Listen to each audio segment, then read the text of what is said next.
অনেক তো chilli chicken আর egg chilli অনেক খেলেন, তাহলে আজকে বানিয়ে ফেলুন ফিশ চিলি, খুব সহজ নিয়মে, তা আবার রুই মাছ দিয়ে। হ্যাঁ, এরকম দেখো, রুই মাছের পেটি, চাকা সমস্ত কিছুই তোমরা নিতে পারো, তবে পেটিটা নিলে তোমাদের খুব সুবিধা হবে।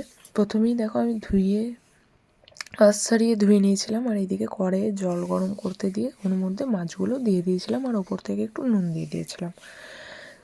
কিছুক্ষণ আমি সিদ্ধ হতে দিলাম। সিদ্ধ হয়ে যাওয়ার পর দেখো নামিয়ে নিয়েছিলাম। তারপর কাঁটাগুলো বেছে ভালো করে পরিষ্কার করে নিলাম।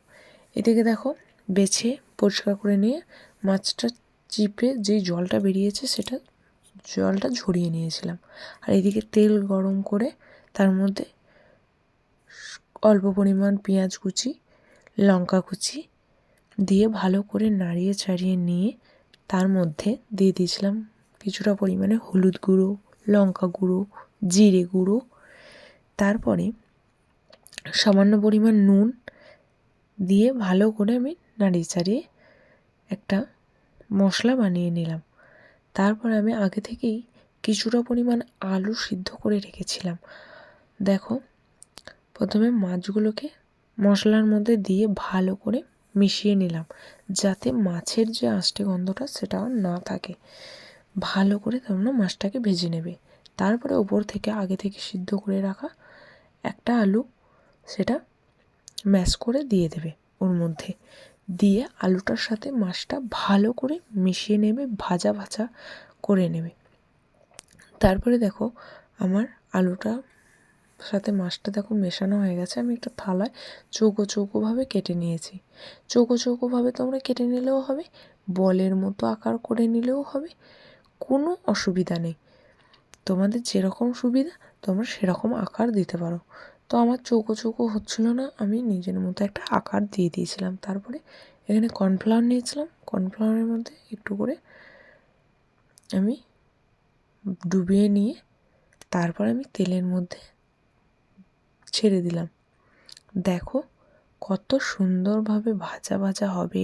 আর তোমরা যদি এইভাবে ফিশ পকোড়া করেও খেতে চাও, এইভাবে তোমরা ফিশ পকোড়া করে নর্মালি পরিবেশন করলেই জাস্ট একবারে বিকেলটা জমে যাবে চায়ের সাথে। তো এইভাবে একের পর এক আমি সমস্ত ফিশ বলগুলোকে ভেজে নিলাম। দেখো কত সুন্দর হয়েছে, মানে না খেলে তোমরা বিশ্বাসই করবে না। তো তারপরে আমি এইদিকে চিলি ফিশের জন্য দেখো বড় বড় করে পেঁয়াজ কেটে রেখেছিলাম আর ক্যাপসিকাম কেটে রেখেছিলাম। ওই ভাজা তেলের মধ্যেই আমি পেঁয়াজ আর ক্যাপসিকামগুলোকে দিয়ে ভালো করে ভেজে নিলাম। তারপরে পরিমাণ মতো সয়া সস দিয়ে দিলাম, তারপরে দিয়ে দিলাম পরিমাণ মতো টমেটো সস। তো টমেটো সসটা পরিমাণে একটু বেশিই লাগে টেস্টের জন্য।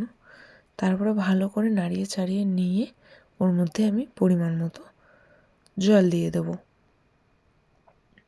জল দিয়ে দেওয়ার পরে এটা কিছুক্ষণ ফুটে এলেই আমি মাছের বলগুলোকে দিয়ে দেবো। মাছের বলগুলো দিয়ে বেশি ফোটাবে না, কিছুক্ষণ রেখে ওপর থেকে আগে থেকে গুলে রাখা কর্নফ্লাওয়ার গোলা জলটা ওপর থেকে দিয়ে দিলেই দেখো পুরো ঠিক হয়ে যাবে কিছুক্ষণের মধ্যেই।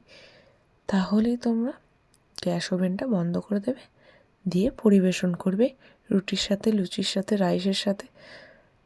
আর এত সুন্দর যে কাতলা মাছ বলো, রুই মাছ বলো, যে এত সুন্দর এই কাঁটাওয়ালা মাছেরও চিলি ফিশ হয়, সেটা একবার বানিয়ে দেখবেন।